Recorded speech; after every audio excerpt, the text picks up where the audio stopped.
Hormuz প্রণালী নিয়ে যুক্তরাষ্ট্রের অবস্থান আবার আলোচনায়। মার্কিন প্রেসিডেন্ট ডোনাল্ড ট্রাম্প বলেছেন, প্রয়োজন হলে বিশ্বের গুরুত্বপূর্ণ এই জলপথের নিয়ন্ত্রণ নেওয়ার বিষয়টি যুক্তরাষ্ট্র বিবেচনা করছে।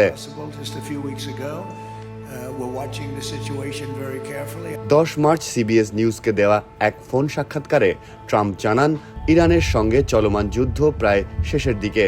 তবে একই সাথে তিনি হরমুজ প্রণালী নিয়ে কঠোর সতর্কবার্তাও দিয়েছেন। হরমুজ প্রণালী বৈশ্বিক জ্বালানি সরবরাহের অন্যতম গুরুত্বপূর্ণ রুট। বিশ্বের প্রায় 20% তেল এই জলপথ দিয়ে পরিবহন করা হয়।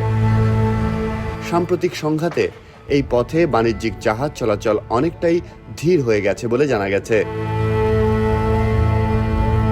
ট্রাম্প আরও বলেন, ইরান যদি এই জলপথে কোনো ধরনের বাধা সৃষ্টি করার চেষ্টা করে তাহলে তার কঠোর পরিণতি হবে। একই সাক্ষাৎকারে ট্রাম্প দাবি করেন, যুক্তরাষ্ট্রের সামরিক হামলায় ইরানের সামরিক শক্তি ব্যাপকভাবে ক্ষতিগ্রস্ত হয়েছে।